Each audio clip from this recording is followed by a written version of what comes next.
Tallahassee, Florida. Florida Republicans in the legislature on Friday gave final approval to the expansion of a secretive immigration program that will authorize Governor Ron DeSantis' administration to relocate migrants anywhere in the country in whichever way it sees fit. The proposed legislation, which DeSantis is expected to sign into law, will set aside $10 million for the Division of Emergency Management to spend in the fiscal year ending June 30. The agency can set its own rules for the new migrant relocation effort entitled Unauthorized Alien Transport Program. Republican lawmakers acknowledged they do not know how the administration plans to operate the program in the future, but they voted to pave the way for the administration to hand out millions of dollars in no-bid contracts to companies to transport migrants anywhere in the country.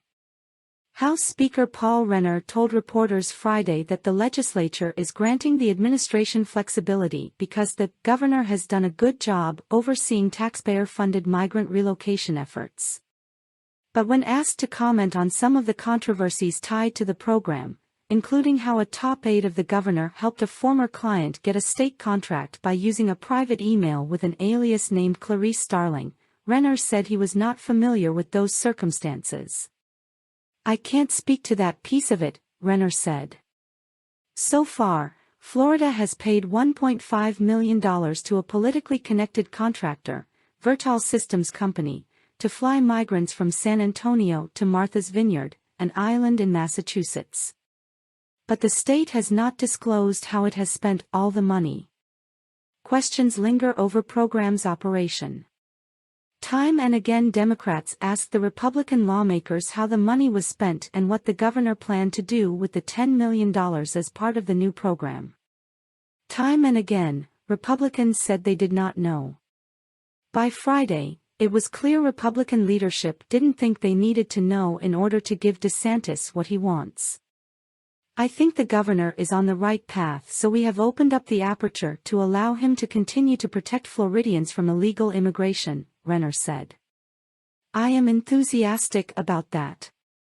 In addition to the flights themselves, records and reporting by the Miami Herald show Vertal had to pay for motel rooms for migrants recruited for the September 14 Martha's Vineyard flights, as well as meals, duffel bags and other travel supplies, Visa cash cards for incidental expenses as migrants waited for flights to fill up, and charter buses back and forth from airports.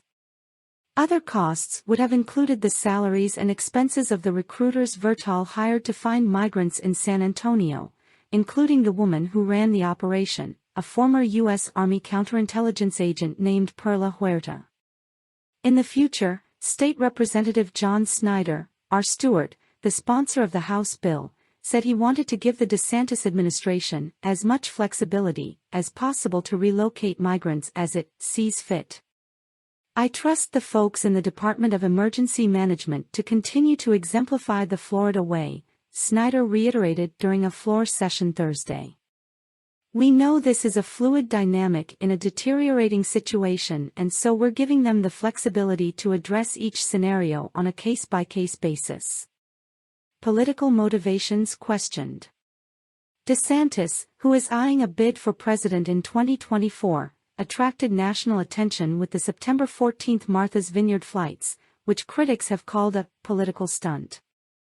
The flights took place at the height of the 2022 election cycle, which culminated with DeSantis' overwhelming re-election as governor.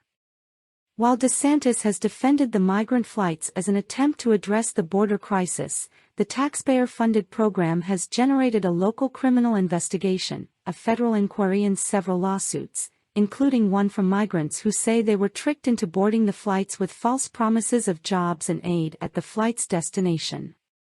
The migrant flight program funded in the 2022 legislative session was designed to remove unauthorized aliens from Florida. But critics, including Democrats and immigration advocacy groups, have pointed out that the migrants had legal status in the United States and were found in Texas, not Florida. Internal documents show Vertal and the state referring to the program as a humanitarian operation. "Our governor broke the law, and instead of following the law he is changing the law," State Representative Anna Escamani, d'Orlando, said Friday.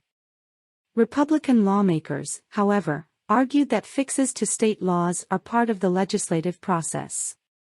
The reason why the issue is being fast-tracked, they argued, is because the nation's immigration troubles are a Florida emergency.